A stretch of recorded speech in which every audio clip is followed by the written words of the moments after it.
que dice: ¿cómo estás, don Rosendo? Muy bien, igualmente. Y es un gusto haber podido presentar y ya ver una película que para vos debe ser ya una experiencia propia del pasado, que es de Caravana. O sea, uno pierde un poco la dimensión de lo que implica una película, sus tiempos, el tiempo de concebirla, el tiempo de escribir sobre ella, el tiempo de presentar un guión, el que el guión sea aprobado, que le den a uno el dinero, rodar, editar, estrenar. Es un proceso muy largo y estimo que ya han pasado ¿cuántos años? Desde que la filmamos, 7 para 8, se filmó en el 2009 y estrenamos en el 2011. ¿Qué distancia? La distancia, evidentemente, a todo sujeto, más allá del cine, genera un tipo de lectura sobre algo. ¿Qué lectura tenés hoy de Caravana? Que, como bien dijiste vos, siento que fue una peli que inició esta movida del cine cordobés en el sentido de lo que filmábamos también, ¿no? Creo que Córdoba no estaba representada en el cine, en el imaginario cordobés, en el imaginario cinematográfico cordobés no habían imágenes ni sonidos de Córdoba, y creo que de Caravana inauguró eso. Yo iba muy seguido a los cines, me gustaba meterme entre la gente a ver la peli y veía que la gente se sorprendía de reconocerse desde los espacios, desde la tonada, desde la música.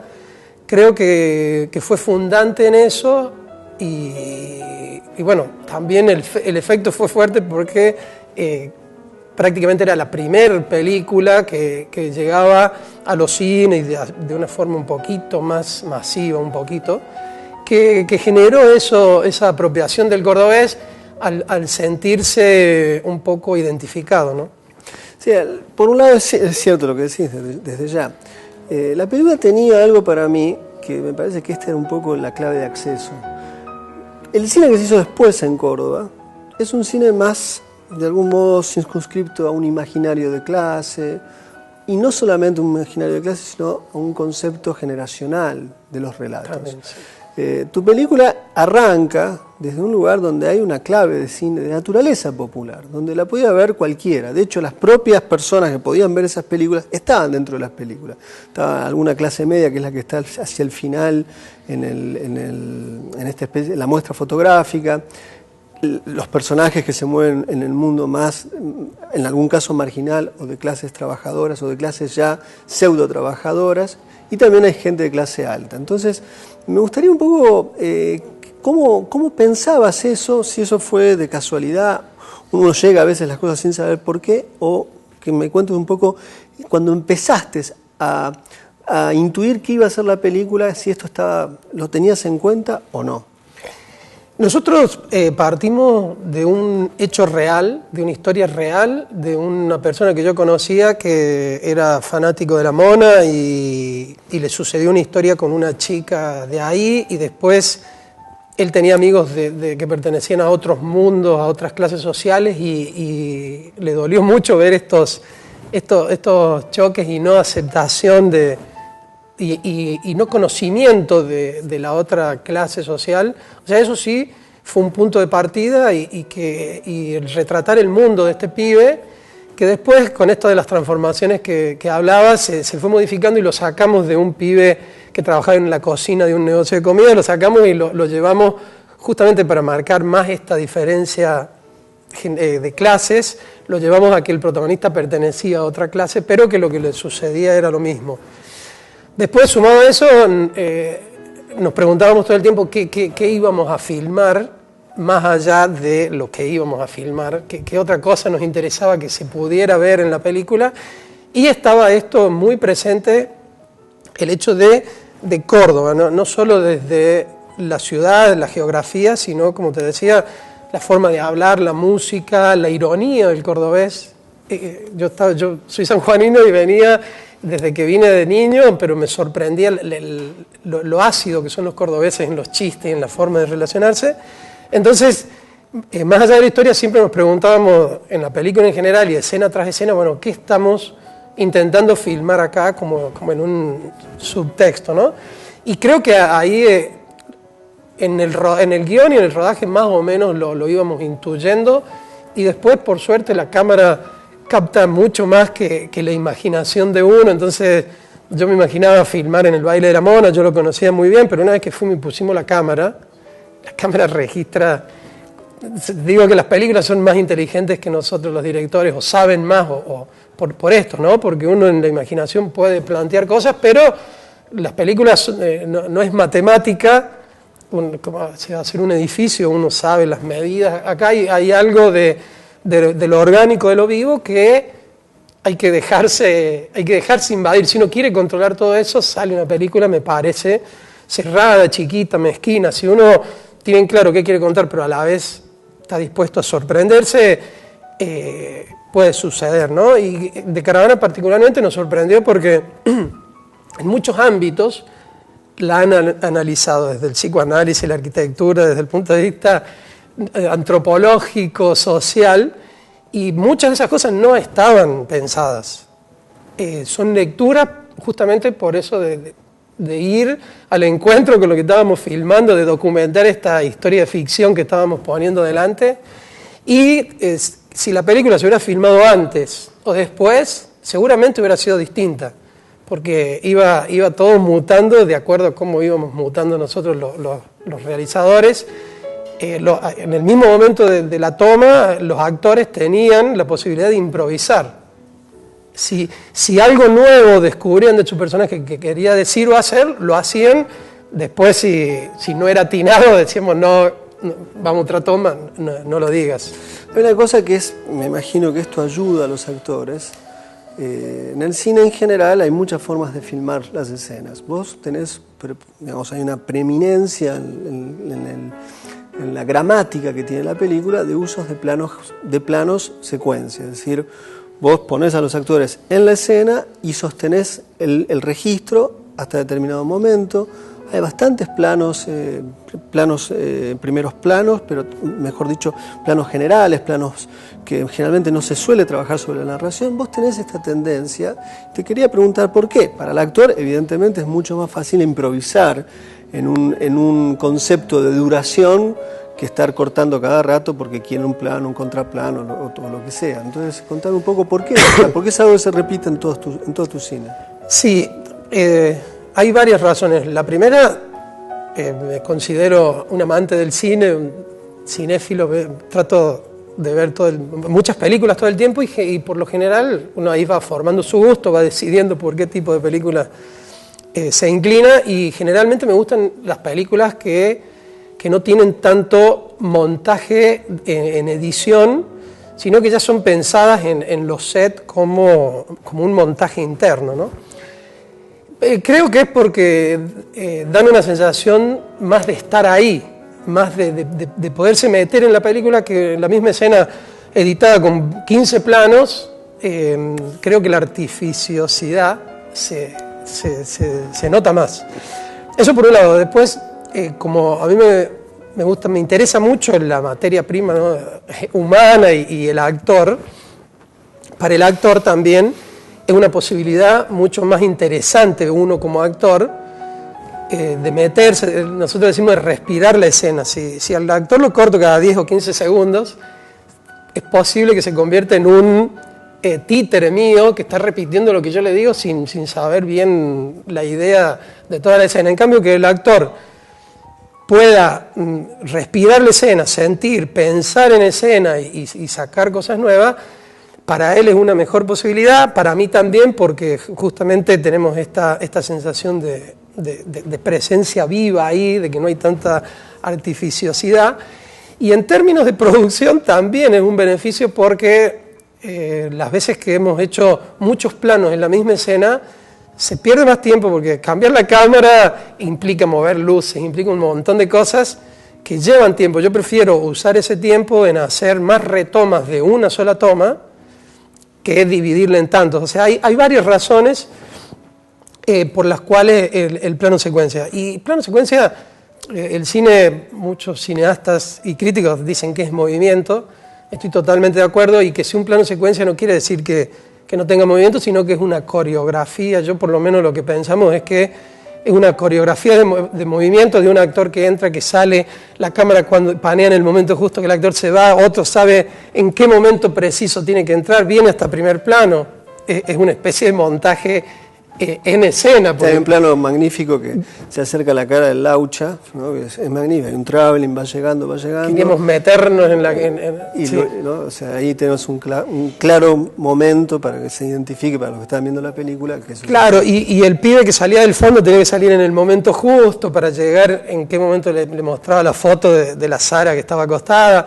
Es como una coreografía que hay que lograr entre todos, ¿no? Entre actores. Es una coreografía que, además de ser coreográfico, en tanto que tiene que ver con la movilidad en el espacio del campo visual, tiene un punto más, que es mucho más difícil, que es la cuestión del ritmo.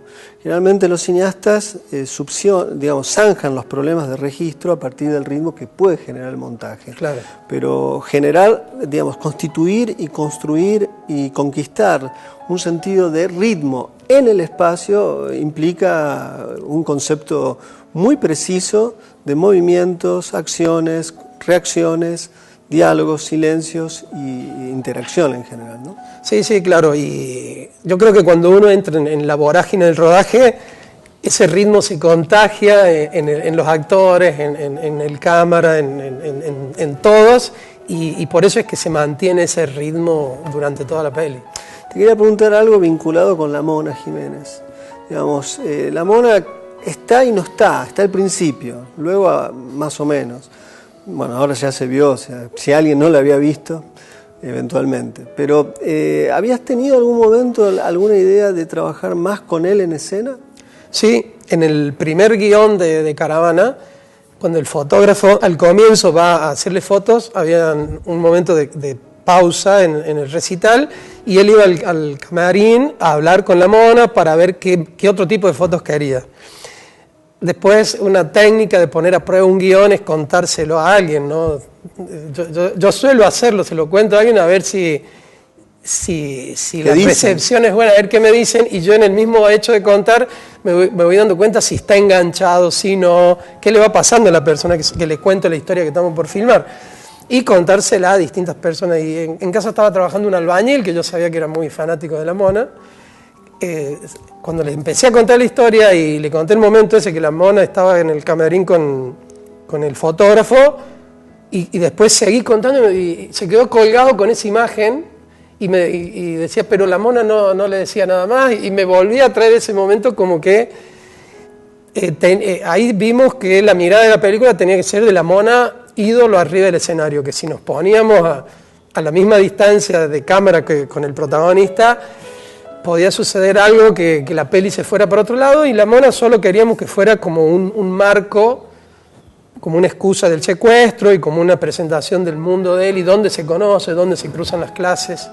Pero era un riesgo, que lo vimos así contándole a alguien, que de pronto verle a la Mona tan de manera íntima y cerca se iba por otro lado.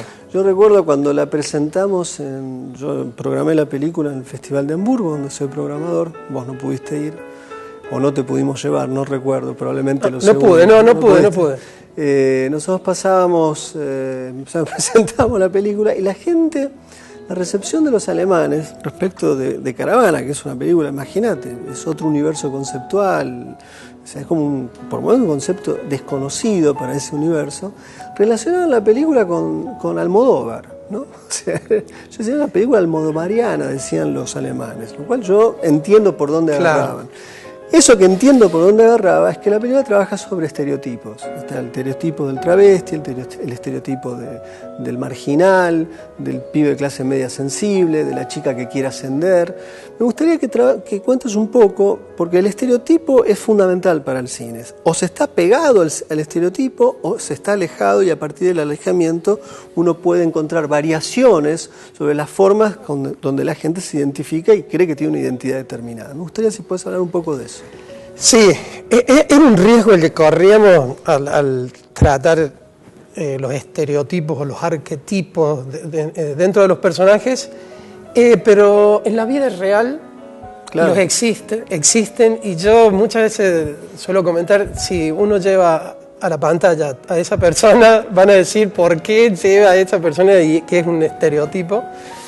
O sea, existimos, quizás yo sea uno, no sé, ¿por qué no en el cine? Nuestro objetivo fue que tuvieran tridimensión esos estereotipos. Laucha cumplía con un estereotipo de ese momento, de cómo se peinaban, cómo hablaban, cómo se vestían los chicos seguidores de la Mona. Hoy uno va y hay otro estereotipo, porque son modas y formas. Entonces el desafío era darle la particularidad y que se note de que hay adentro un ser humano y con distintas dimensiones, ¿no? Entonces ese fue el desafío desde la construcción actoral. Penélope, no hay más estereotipo que una chica travesti. Bueno, el desafío era encontrar la riqueza interior de Penélope y creo que en ese sentido funcionó. Los personajes de Caravana fueron una de las cosas que más gustaron de la peli también, ¿no? Esa película que transmite una gran sed de vivir, ¿no? Eso es un poco la película vital, que generalmente después no fue justamente la marca del cine que se hizo. Las películas que de algún modo vinieron después de Caravana no tenían esa vitalidad, ¿no? Esta es una película que tiene esa peculiaridad. Quería hacerte, para cerrar, una última pregunta que tiene que ver con cómo mira un cineasta una ciudad, digamos. Pues es muy importante la aparición de la ciudad de Córdoba, algo que después va a ser fundamental en tus películas posteriores, como Maturitá, por ejemplo, donde la ciudad de Córdoba tiene un registro que es muy cuidado y que responde a una idea de cine específica. Hablando de esto, del tipo de cine que me gusta ver en general películas que también me muestran dónde suceden las costumbres de la ciudad, la arquitectura. Siento que conozco todo lo que es Oriente gracias a los directores de Hong Sang-soo, o los chinos, Hyasanke, o los Kurosawa de los japoneses, porque me han enseñado esa cultura y dónde viven las películas esas. Entonces, un poco trato de contextualizar las historias en esta ciudad. Ahora estamos trabajando en otra película en donde retratamos otro sector social que vive en otro sector de Córdoba, y nos preguntamos dónde viven, cómo se trasladan, por qué calles caminan, cómo es la zona por donde caminan, y me interesa que eso quede también en la peli. Entonces, un poco por el gusto de lo que me gusta ver, que siento que aprendo mucho viendo películas así de esa manera. Lo que no quiere decir que hay películas en un departamento que son magníficas también, ¿no? Y no tienen cero contexto, pero en general me gustan ese tipo de películas que incorporan a lo público también, como se le dice, ¿no? Bueno, quiero agradecer profundamente tu presencia acá, Rosendo. No solamente la presencia, sino la generosidad que nos permite pasar la película que vieron, que es de Caravana, y lo permite del modo más generoso que un cineasta puede darle a mí y a todos, que es simplemente que se vea. Es decir, sin que paguemos nada, básicamente, y que quiero agradecer porque son gestos que yo personalmente quiero agradecer públicamente. Bueno, ha sido un placer, querido amigo. Igualmente. Y ya lo tendremos a Rosendo muy pronto, porque vamos a pasar muy pronto otra de las películas importantes de Rosendo y del cine hecho en Córdoba. Hasta la próxima.